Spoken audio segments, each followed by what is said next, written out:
Soy Susan Darwin, soy la directora del Centro Interdisciplinario de Humanidades, que sirve como la cara pública de humanidades en UCSB. Nuestro programa tiene como objetivo profundizar la comprensión de los desafíos que encaramos como ciudadanos locales y globales. A la vez, nos preparan para abordar los desafíos de manera informada, impactante y compasiva. Gracias por estar aquí, unirse a nosotros para la charla inaugural de nuestra serie de eventos.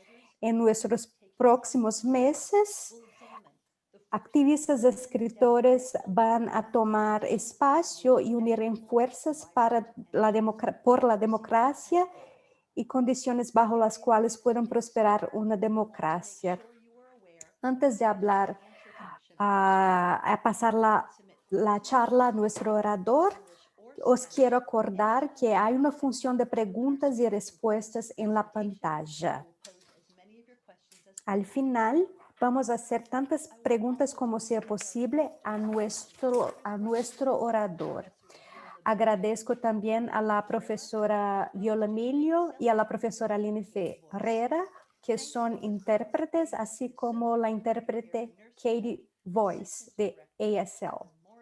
Agradezco también a Erin Nersad y Adam Morris, y también a Paula Schaeffer.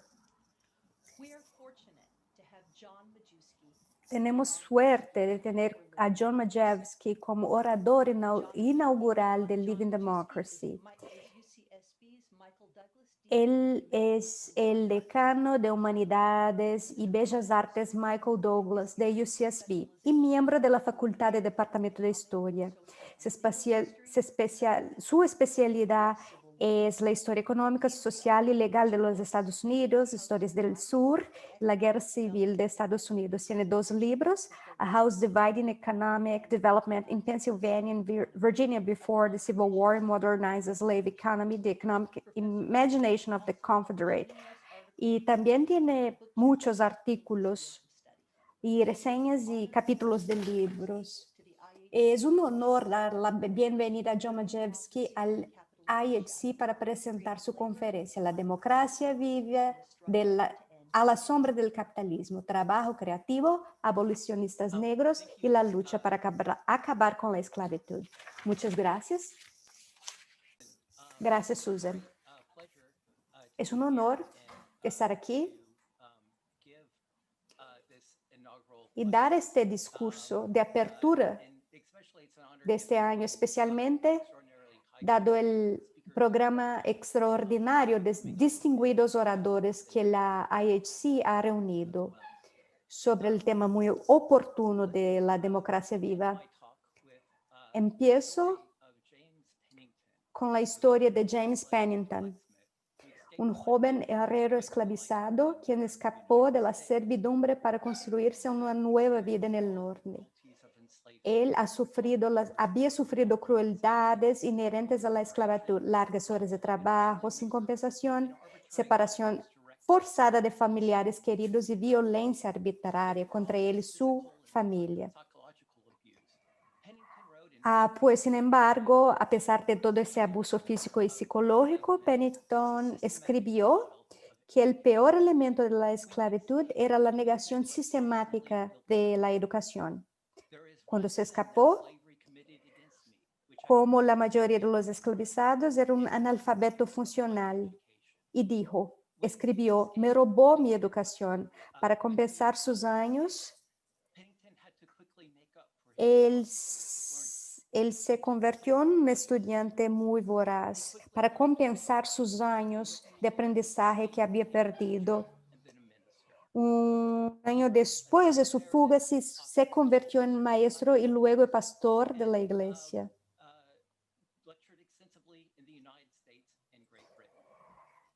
Fue autor de una historia global de pueblos negros y dio numerosas conferencias en Estados Unidos. Pues fue uno de los defensores más eruditos del abolicionismo y los derechos civiles de los negros.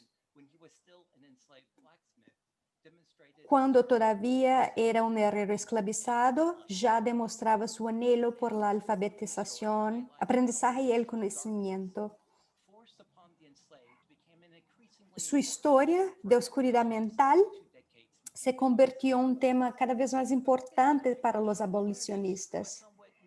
El enfoque de la educación y aprendizaje fue algo nuevo en aquel tiempo. Los abolicionistas que favorecían el fin inmediato y condicional de la esclavitud se centraban en el abuso físico, explotación sexual y separación de familiares forzada.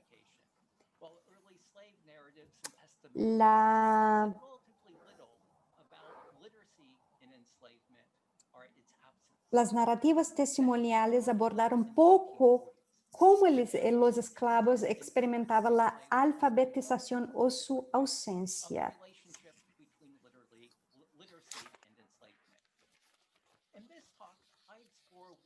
En esa charla, exploro por qué la relación entre esclavitud y alfabetización se convirtió cada vez más importante en 2 décadas anteriores a la Guerra Civil.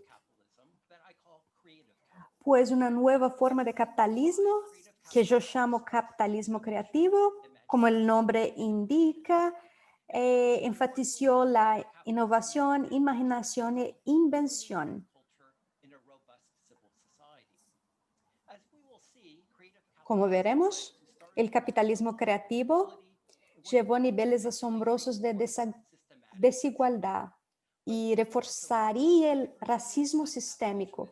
Antes de la Guerra Civil, presentó a los abolicionistas negros nuevas posibilidades retóricas. Podríamos pensar en el capitalismo creativo como algo que construyó inadvertidamente una puerta a los corazones y mentes de la clase media, pero que se dejaba ligeramente entreabierta. Pues contó historias de manera brillante sobre fugas, alfabetización denegada y esclavistas corruptos. Su trabajo ayudó a convencer a los norteños de clase media que una sociedad construida sobre la educación, innovación y libertad era fundamentalmente incompatible con una sociedad que tenía base en la esclavitud, violencia y censura.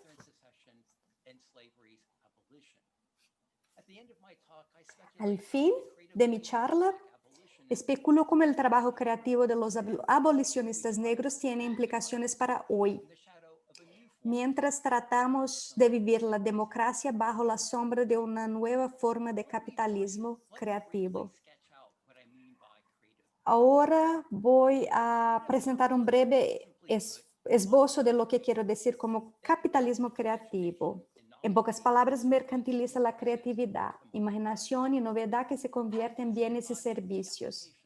Patentes que incorporan la aplicación de la ciencia, las técnicas artesanales, la licencia de la tecnología se convirtieron en un producto importante que los inventores podían explotar para beneficio comercial. Antes de la guerra, este país patenteó casi 41,000 inventos. Una de las atracciones turísticas de Washington era el edificio de las oficinas de patentes. Las patentes representaban la mercantilización de la imaginación científica, pero la imaginación artística también se volvió más mercantilizada. Pues los norteños del siglo XIX participaron con entusiasmo en los mercados de pinturas, fotografías, novelas, poesías y otras formas de arte. La cultura de la imprenta vibrante y ricamente ilustrada, más barata gracias a la imprenta a vapor, fue importante. El número cada vez mayor de consumidores valoraba la estética de los bienes de consumo. Para la clase media del norte, la moda se volvió más accesible a través de la ropa, muebles.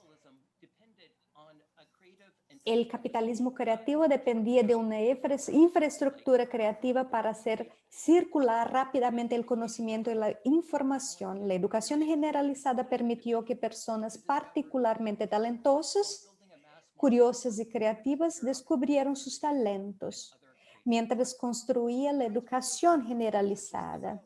Hubo mejoras en el transporte, ferrocarril, y crearon mercados más grandes, mientras un aumento dramático en la educación proporciona un creciente de consumidores alfabetizados y trabajadores instruidos. Los del norte But creative capitalism achieved a far greater cultural salience.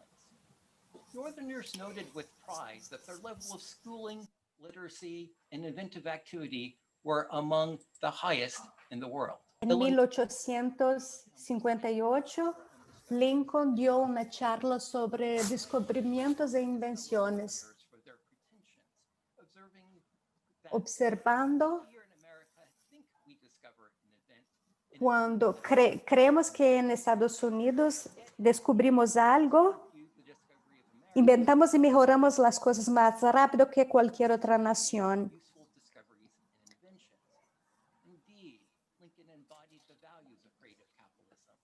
Él daba valor al capitalismo creativo, apoyaba con entusiasmo los ferrocarriles, representó las partes en muchos casos de patentes y disfrutaba leer textos de ingeniería mecánica.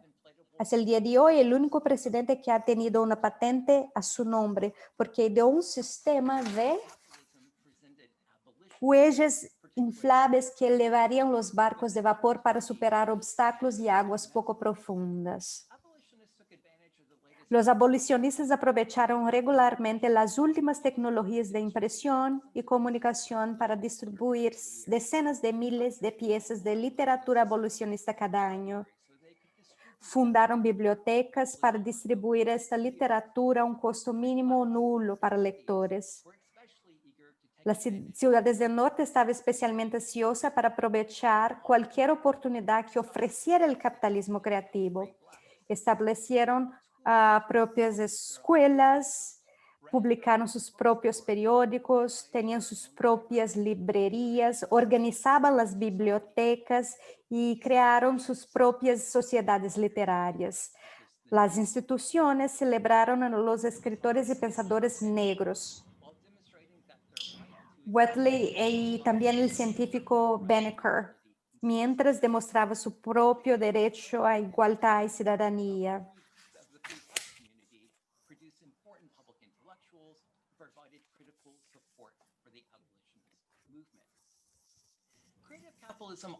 El capitalismo creativo presentaba también una oportunidad para una crítica sustancial de la esclavitud. El sur esclavista no logró desarrollar la misma economía creativa que había en el norte. De hecho, el sur,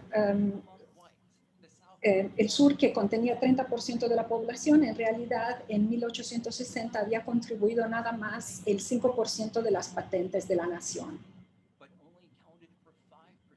La tasa de analfabetismo entre los sureños blancos era al menos 3 veces mayor que la de los norteños blancos.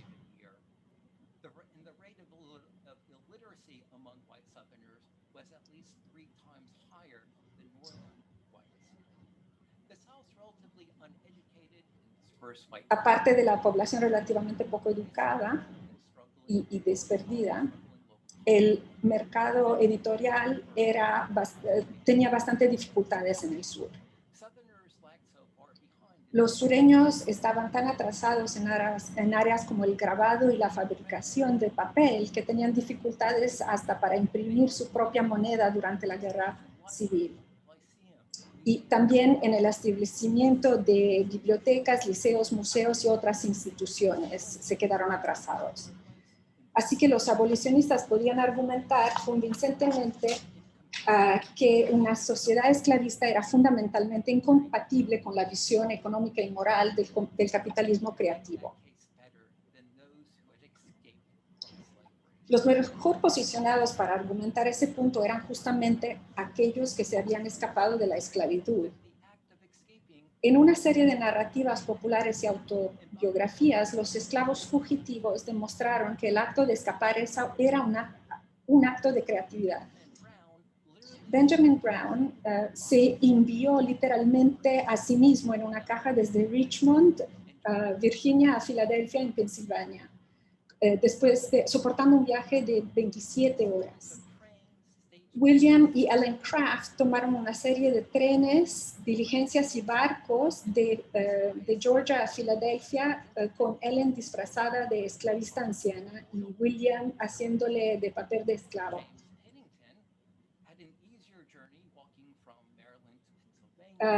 James Pennington tuvo un viaje más fácil caminando de Maryland a Pennsylvania, pero finalmente fue atrapado cerca de la frontera. Astutamente, cuando se encontró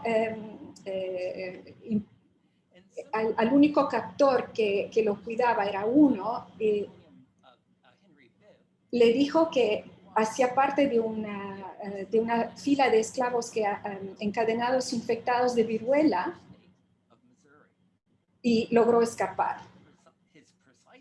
De manera similar, el esclavo fugitivo Henry Bibb, que podía pasar por hombre blanco, se pasó de tierra en tierra como fanfarrón mientras cruzabas un estado esclavista como Missouri.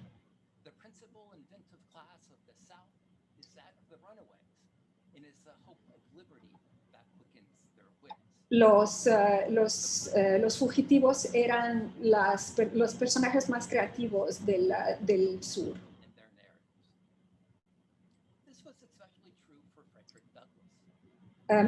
Esto era especialmente cierto para Frederick Douglass. En su primera bibliografía de 1845, Douglass contó la famosa historia de su encuentro con la alfabetización. En una plantación aislada en la costa de Maryland, fue enviado a Baltimore,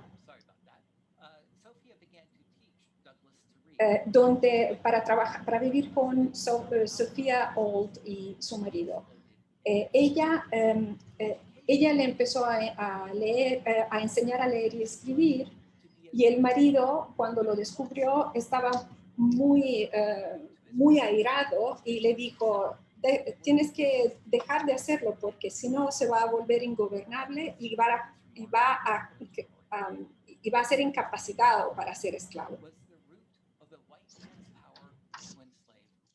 Es decir, que la alfabetización era la raíz del poder del hombre blanco para esclavizar al hombre negro. Igualmente, Douglass hizo todo lo que pudo para seguir aprender a leer y escribir, y también intercambiando lo poco que ganaba con muchachos del barrio para que le siguieran enseñando.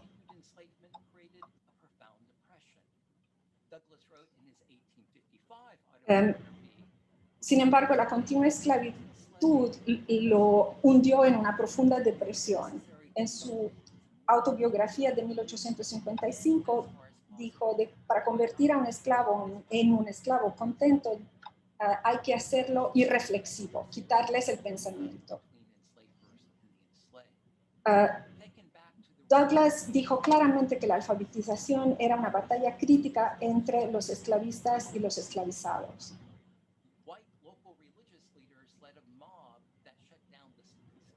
Por ejemplo, cuando él intentó establecer una escuela dominical para negros libres y esclavizados, una turba de gente liderada por los curas llegó para arrojar piedras y palos.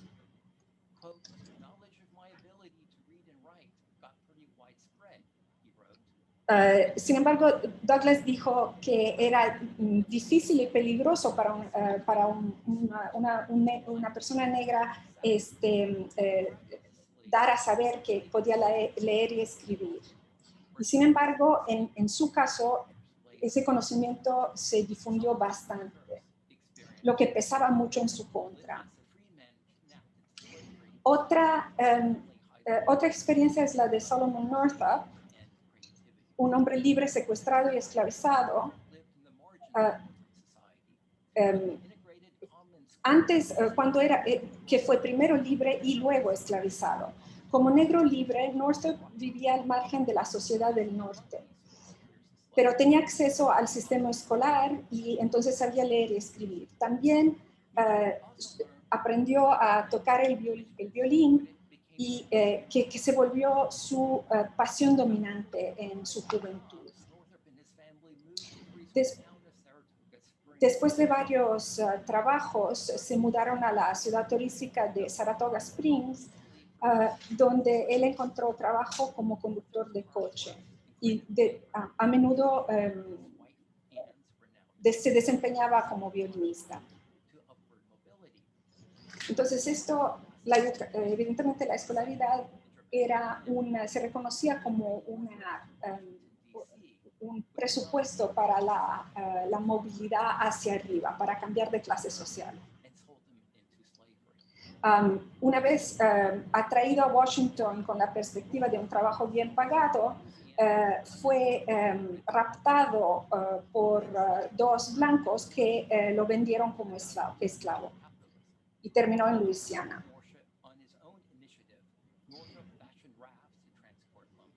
Sin embargo, a pesar de no dejar saber que él podía leer y escribir, su creatividad se desarrolló en otros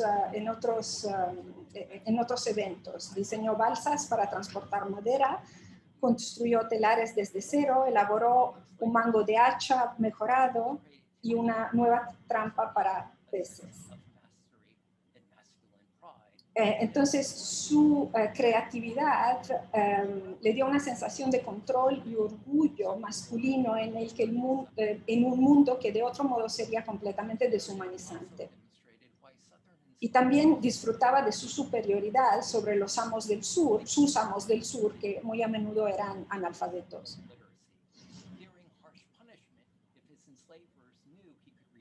Él ocultó su alfabetización temiendo el castigo si sus esclavizadores se enteraban de que sabía leer y escribir.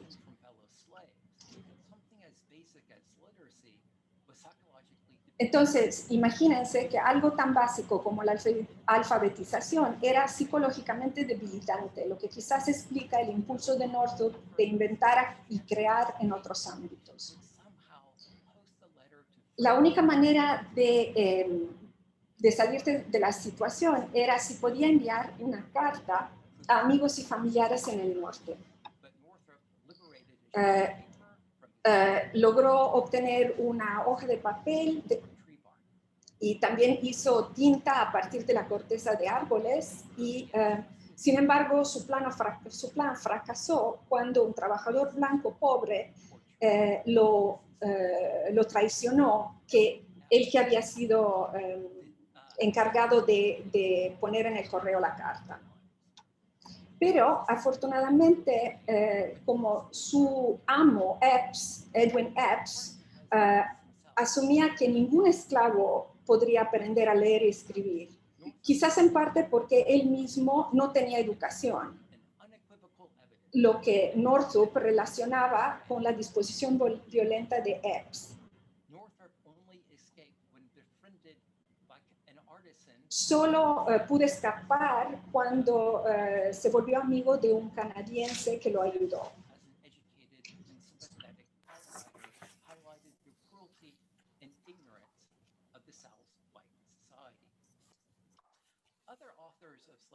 Otras autoras de narrativas esclavistas enfatizaban su falta de alfabetización, que también se convirtió en un medio para resaltar tanto la ignorancia como la injusticia que impregnaba las sociedades esclavistas del sur. Se dieron cuenta que un problema en su plan era que se esperaba que ella firmaba papeles en el camino, ya sea en registros de hoteles o para atravesar la aduana en Charleston. La solución así fue ingeniosa. Ella pondría su brazo en el cabestrillo y vendaría su cabeza fingiendo haber sufrido una caída, lo que explicaría su incapacidad para firmar su nombre, Al describir su engaño, los Crafts tuvieron la oportunidad de señalar que la mayoría de los estados del sur convirtieron en un crimen enseñar a los esclavos a leer y escribir. William Wells Brown popular slave narrative actually downplays La narrativa popular de los esclavos de William Wells Brown en realidad restó importancia a la alfabetización, pero su trabajo fue la excepción que confirma la regla. published 2 years earlier. Douglas presented Douglas se presentó a sí mismo como un individuo heroico haciendo hincapié en su propia iniciativa. Brown, por su parte, presentó su emancipación como un esfuerzo colectivo, destacando la ayuda tanto de blancos como de negros. enslaved in St. Brown no se detuvo en su adquisición de la alfabetización esclavizado en St. Louis. Fue contratado por un editor de un periódico blanco que Brown comentó enseñó el poco aprendizaje que obtuve en la esclavitud. Brown no volvió a comentar sobre su alfabetización hasta que se escapó a la relativa seguridad de Cleveland, donde ayudaría a transportar esclavos fugitivos a Canadá. with considerable advantage to myself.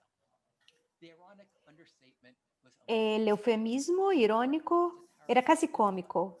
Brown tenía un intelecto imponente y se convirtió en novelista, dramaturgo, ensayista, orador de renombre. print culture was the growth La cultura impresa del siglo XIX fue el aumento de un número y la calidad de las ilustraciones, en gran parte debido Douglas a las nuevas tecnologías como la litografía. with their narrative. Los abolicionistas negros aprovecharon al máximo esas oportunidades, especialmente Bibb y Douglas. They're proud, determined, and challenging gaze Tenían una mirada orgullosa, decidida y desafiante que se enfocaba directamente en el lector. a book. Bibb sostiene un libro para anunciar su alfabetización. Douglas determinedly clenches his fist. These portraits were important acts of self. Estas fotos eran importantes, Question the authenticity of retratos como un acto importante de autoautenticación. their truthfulness. These endorsements almost always Esos respaldos casi siempre provenían de los blancos, sin embargo. La blancura en esencia era el árbitro de la verdad. Los retratos, por otro lado, daban crédito a las narrativas sin la intervención de los blancos. La mirada inquebrantable dirigida directamente al lector, mediada por el atuendo y la apariencia de la moda de la clase media. Bibb también ilustró su narrativa como decenas de imágenes. Algunas de esas eran imágenes de archivo utilizadas por that usually la American Anti-Slavery Society. victims to white cruelty. Víctimas pasivas de la crueldad blanca. Bibb encargó sus propios grabados que enfatizaban su propio sentido de agencia. Here is one of the best known of these illustrations, which Aquí está una de las imágenes más importantes his wife and daughter en que protegía a su mujer y hija. pairing Los lobos salvajes, crueles, indiferentes eran la metáfora perfecta para esclavizadores que constantemente amenazaban a la familia esclavizada. holding a stolen Bowie knife to successfully fend off the wolf. Now, images were particularly important to Douglas. Las imágenes eran especialmente importantes para Douglas, que otorgaba una gran importancia a la fotografía. The 19th century. Douglas fue la persona más fotografiada del siglo XIX. Durante la Guerra Civil, pronunciaría varios discursos sobre el tema imágenes y progreso. Exert a powerful, though silent influence upon Era una influencia poderosa, aunque silenciosa, sobre las ideas y el sentimiento de las generaciones presentes y futuras, comprendió Douglas. autobiography En su libro My Bondage and My Freedom, titled Life as a Slave, la primera versión, La vida como esclavo, representaba temas abolicionistas clave, el fugitivo perseguido por los perros y los esclavistas, separación de las familias esclavizadas en la subasta, el dueño aristocrático de plantaciones que se beneficia del trabajo de los esclavos y la mansión de plantación sobredimensionada y premonitoria que pone de relieve la miseria de la cabaña de los esclavos. squalid slave cabin. features symbols of El nationalism grabado presenta de manera prominente los símbolos del nacionalismo, banderas de gran tamaño, edificio de Capitolio, that the power of the state para recordar los lectores que el poder de los gobiernos nacional y estatal apoyaban la esclavitud. like animal in the foreground, which may have referenced the mixed race slaves that abolitionists use as damning evidence of sexual violence inherent in slavery. El contraste de Douglas como nombre libro Of creative capitalism. tiene que ver con la representación del capitalismo libre. Symbols Al inicio vemos imágenes del progreso económico, the telegraph wires, and of course, el fío de telégrafo, el hilo de telégrafo, la locomotiva. is really not surprising. It was the most common and striking representation of 19th century capitalism. Que era una representación del capitalismo del siglo XIX. Where livestock replaces the slave option, a reminder of Eh, the humanizing nature of slavery, as well as a nod to advances in scientific agriculture and livestock breeding. The church steeple, featured prominently in the background, emphasizes the flourishing of religion. Repressive national La torre campanaria enfatiza la importancia de la religión might be a flag hangs y de la devoción bajo la libertad. in the wind. Below is the schoolhouse, representing the Abajo está una escuela que representa el compromiso del norte con la educación y también otra iglesia al fondo. plow horses.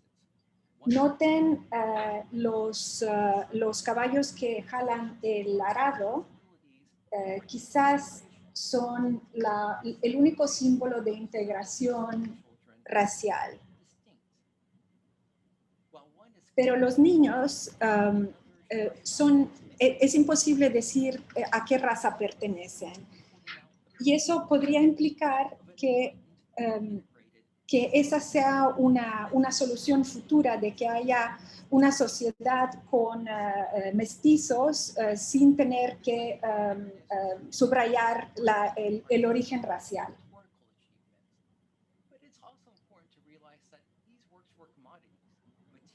Hay que subrayar que este trabajo también eran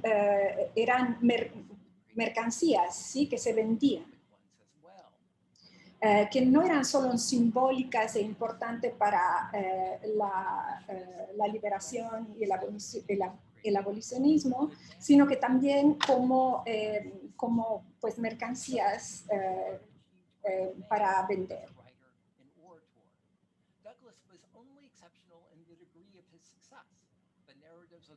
Entonces, se puede decir que Douglas no fue un caso único, sino que fue uno de los más exitosos.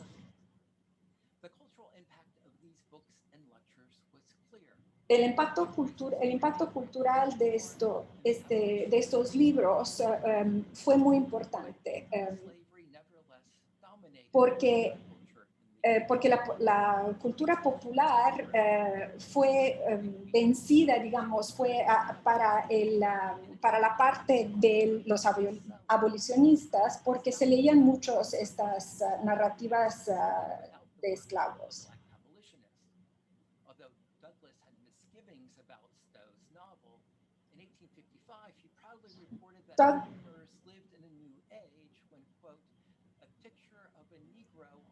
En 1855 informó con orgullo Douglas que los norteños vivían en una nueva era en la que una foto de un negro en la portada ayudaba a la venta del libro. La influencia cultural de los abolicionistas fue muy importante y alertó a los mismos esclavizadores del sur. La exposición constante a temas y tropos abolicionistas era irritante y también les preocupaba que moviera a los votantes en el norte. Entonces, lo que hicieron en el sur es prohibir ese tipo de literatura esclavista.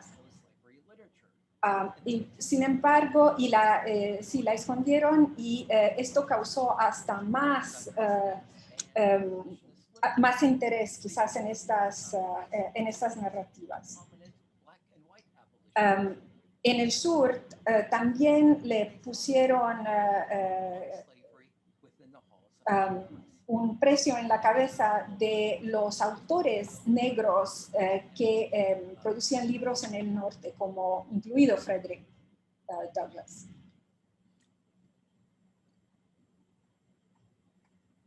Although Douglas, I'm sorry about that. When Senator Charles Sumner, one of the few abolitionists in Congress, delivered a stinging anti-slavery address in 1850. Cuando uno de los mayor abolicionistas en el Parlamento pronunció un punzante discurso contra la esclavitud, fue brutalmente golpeado por el congresista de Carolina del Sur, Preston Brooks. Los norteños, la economía de los norteños dependía de la creatividad de sus habitantes y también de la creatividad comercializada de los negros libres. Entonces, es como si la prensa libre y había un dicho, la prensa libre y labios libres, la prensa se convirtió, de hecho, en un grito de guerra para los enemigos de la esclavitud. En el discurso en la Cooper's Union de Lincoln en 1860, él destacó que había que dejar de sostener que la esclavitud es inmoral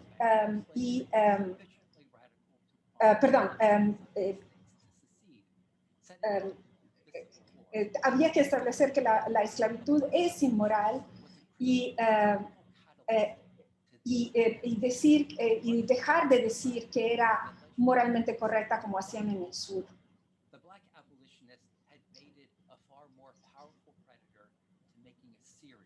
Los abolistas negros habían provocado a un depredador mucho más poderoso para que cometiera una serie de errores críticos.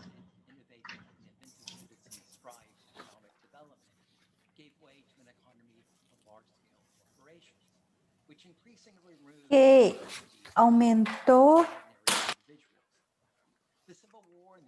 la guerra civil y la integración de la red ferroviaria de la nación crearon mercados nacionales más fuertes, lo que permitió a las grandes empresas centralizar la producción. Las empresas a gran escala realizaron grandes inversiones en investigación y desarrollo, centralizando así la creatividad económica en mayor medida.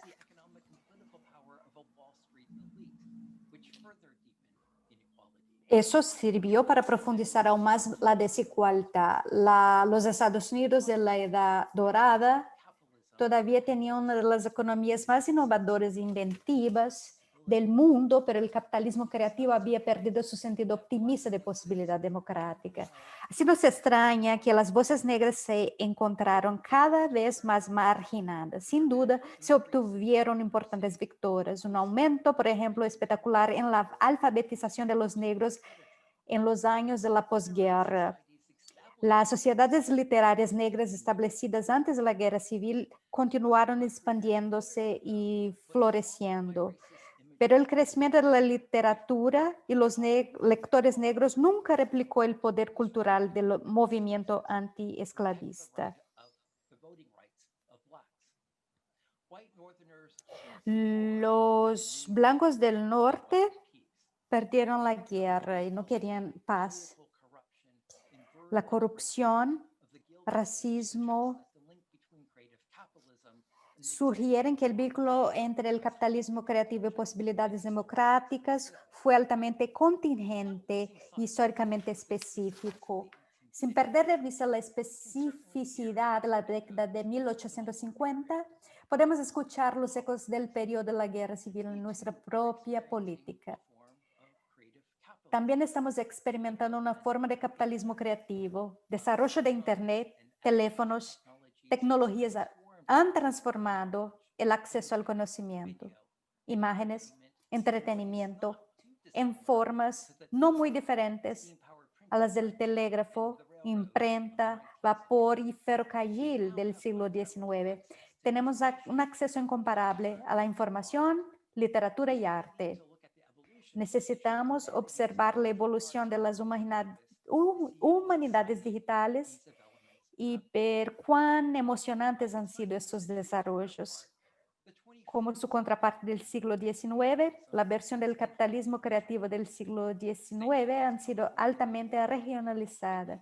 California, Nueva York, dependen de áreas metropolitanas altamente innovadoras, mientras estados como Luisiana y Tennessee dependen mucho más del trabajo industrial con salarios bajos y la extracción de recursos y la agricultura corporativa. El resultado es que la creatividad ha ayudado a polarizar aún más la política, reforzando la división entre azules y rojos. En estados violetas como Pensilvania, Carolina del Norte y Florida, las ciudades creativas tienden a alienarse en contra de las áreas rurales y suburbanas.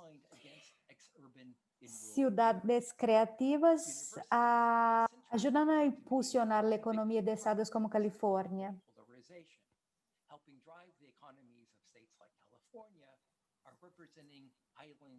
Al tiempo que representan pequeñas islas del norte en los estados más rojos. Así como la creatividad ha emergido como una línea divisoria partidista clave, también la relación entre raza y democracia lo es. Hay similitud entre las elecciones de 1860 y 2020. En 1860 hubo la separación de familias, el derecho del habla, eran problemas de campaña. Los demócratas a favor del sur y a favor de la esclavitud utilizaron apelaciones raciales explícitas y se apoyaron en la Corte Suprema. En 2020, las fuerzas antidemocráticas han adoptado una posición sorprendentemente parecida. Por otro lado, la administración actual ha indicado que podría intentar invalidar las elecciones con acusaciones de fraude electoral falsas. Hay el uso de violencia para amenazar a la gente ahora en 2020. Debería ser claro que esta idea del capitalismo es cómo llegamos a este momento. Pues Nueva York y Nueva York y California se encuentran los estados económicamente más desiguales. Para muchos, como muchos de nuestros estudiantes,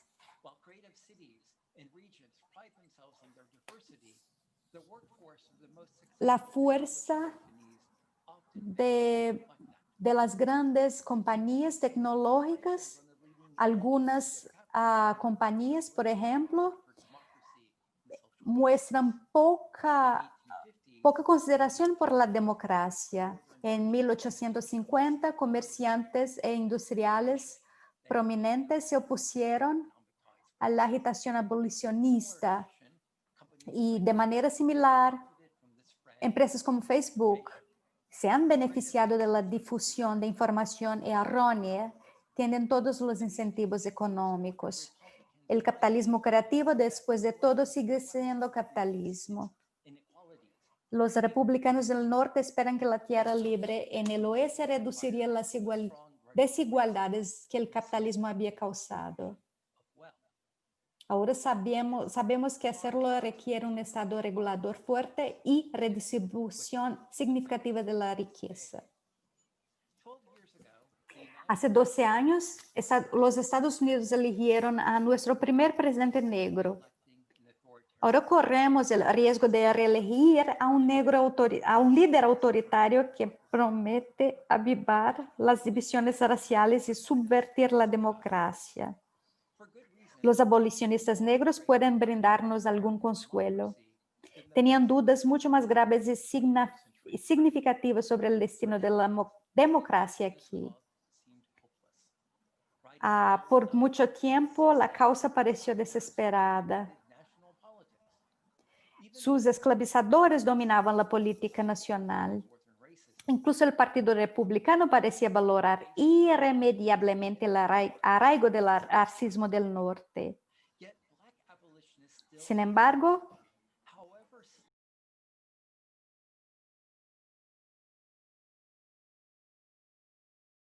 los abolicionistas negros nunca perdieron la esperanza the world. de que sus trabajos creativos pudieran lograr. En 1855, Douglass se comprometió a usar la voz, la pluma y el voto para defender el gran y principal trabajo de la emancipación universal incondicional de toda la raza. Deberíamos fijarnos los sentimientos de Douglass. Vivir la democracia dentro del capitalismo creativo requiere que reconozcamos la posibilidad muy real de que nuestros esfuerzos fracasen y que la democracia sucumba a los impulsos racistas y autoritarios. We nevertheless must continue our creative labor Deberemos seguir trabajando en nombre de la democracia y la justicia social, esperando que las circunstancias permitan, como dijo Lincoln, que el derecho y la justicia se conviertan en poder. Gracias por escuchar, gracias por estar aquí y puedo contestar a cualesquiera preguntas que tengáis. Thank you, John, for a sobering and inspiring talk. I urge you to, our audience members, to write in your questions for us. I have one here that I will be able to convey to you now. An audience member has thanked you for your reflections on the parallels between 1860 and 2020, which are frightening and angering and also convincing. And the question is, how far outside of the antebellum and recent postbellum US can the creative capitalism thesis extend? That is, just to finish, can it account for intellectual laborers in other eras, for example? So how can we apply and extend the concept and conceptualization of creative capitalism? Yeah, that's a really a good question. And so my own sense is that creative capitalism is somewhat new, and the you can probably trace its origins back to the 1830s, but it really takes off in the 1840s and the 1850s. And since that point, there's always a creative element to capitalism. And this is Joseph Schumpeter's famous conception of creative destruction, right? That there's always this element of creativity. I do think it is useful to think about creative labor, intellectual labor in reference to creative capitalism, but I really strongly believe that the context Que el contexto y especificidades de cualquier periodo son cruciales al juzgar exactamente cuánto poder el trabajo tendrá en términos de influencias en situaciones especiales en los 1840 y 50. Eso se aplicaba a la mayoría del periodo post-guerra civil. Empezando en 1980, empezamos a ver esta idea de la creatividad individual del ciudadano.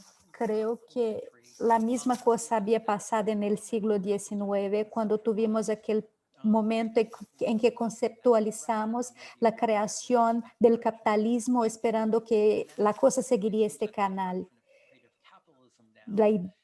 La idea es que ahora se aumenta las corporaciones y las consolidaciones, lo que nosotros como individuos creativos tenemos poder de influenciar la cosa pública y tenemos esta idea del individuo creativo. Creo que esta idea ha sido perdida de manera muy grande ahora en 2020. Hay paralelos entre 1860 y las elecciones de 2020 o las ideas de los abolicionistas y los supremacistas. Ahora es una...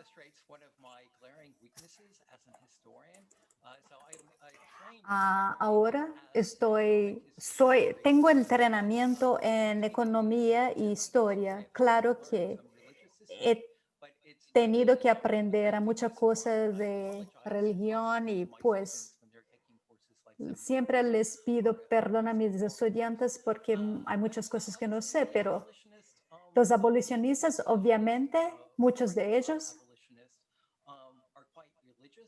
son religiosos, pues de religiones evangélicas.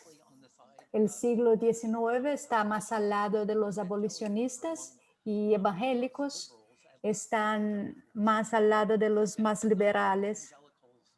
Ni todos los evangélicos comparten estas ideas abolicionistas. Hay muchos, como los baptistas, que tratan este tema y de una manera completamente diferente. En 2020, mi idea es que los evangélicos están más al lado de los conservativos antidemócratas. De manera más confortable, están al lado de los autoritarios, como en el siglo XIX. Yo no soy un experto en religión, pero liberales, progresistas o elementos del siglo XIX son más tienen a estar más conservadores, ser más conservadores. Después de agradecer por esta charla maravillosa, un colega dice que está curiosa para saber cuál es el origen del hueco en el capitalismo. Creo que parte está relacionada con la economía, así como la creatividad empezó en el norte y la gente percibió el valor del investimiento. Una de las cosas que los Estados Unidos hizo excepcionalmente en el siglo XIX es la idea de entrepreneur y la educación en masa, escuelas públicas, y lo que los del norte hicieron fue el tema de las tasas, de los impuestos, y los del sur no pudieron hacerlo. Creo que va más allá que simplemente economía. Hay valores culturales que están relacionados con ello también. Y creo que el sur ve la idea de creatividad y educación como una cosa peligrosa para la sociedad esclava, para su supervivencia. Así que ellos tenían creatividad, hicieron como las plantaciones más interesantes, pero tenían más enfoque, sobre todo en 1840 y 1850, en la idea de reprimir a la creatividad. Tenemos tiempo para otra pregunta solamente, aunque tengamos diversas preguntas aquí. lo que te voy a enviar a ti, John, después. broad, hard one. Okay. This one is muy amplia. What is it about education ¿Qué today tiene que ver con la educación de hoy provides a que poor antidote to racism? nos genera un antídoto muy pobre sobre este tema If you do, how do you respond? Yeah, de la creatividad y el capitalismo? I'm not. So education alone isn't like the solution to La deuda educacional racism. I no es la solución para el racismo, y estoy de acuerdo, pero creo que educación es importante. No soy un experto en el siglo XX y XXI, pero creo que cuanto más educación tengáis, más las cosas serán amplias y abiertas. Las ideas de justicia racial y justicia social es una de las razones por las cuales la creatividad tiene este valor en nuestra sociedad entre los blancos, por lo menos. Una cosa muy importante es el nivel de educación entre los blancos. No es que cada persona educada va a votar por los demócratas o que los pobres van a votar por los demócratas, pero la educación es una cosa muy importante. El antirracismo, la mensaje antirracista va más allá. A cierto nivel, redistribución económica es súper importante. Creo que políticas, ideas de salud universal, las ideas de que la gente no es lo que va a dar dinero a la gente. Esas son cosas absolutamente importantes. La educación, no creo que la educación sea la respuesta, pero es gran parte de la respuesta. La atención que ha dado a las estrategias retóricas y pictóricas fue muy interesante, incluso en el último slide. El impacto fue crucial al fin de esta historia y nos llama la atención sobre lo que las humanidades hacen. Es una nota muy interesante para terminar esta discusión. Aquí en el IHC vamos a terminar nuestro primer evento dando las gracias a tú, John Majewski, por la charla tan inspiradora, a nuestros intérpretes y, por supuesto, a los que están escuchando y participando. Os pregunto, por favor, que completad las preguntas después de aquí. Que tengáis una buena noche. Muchas gracias.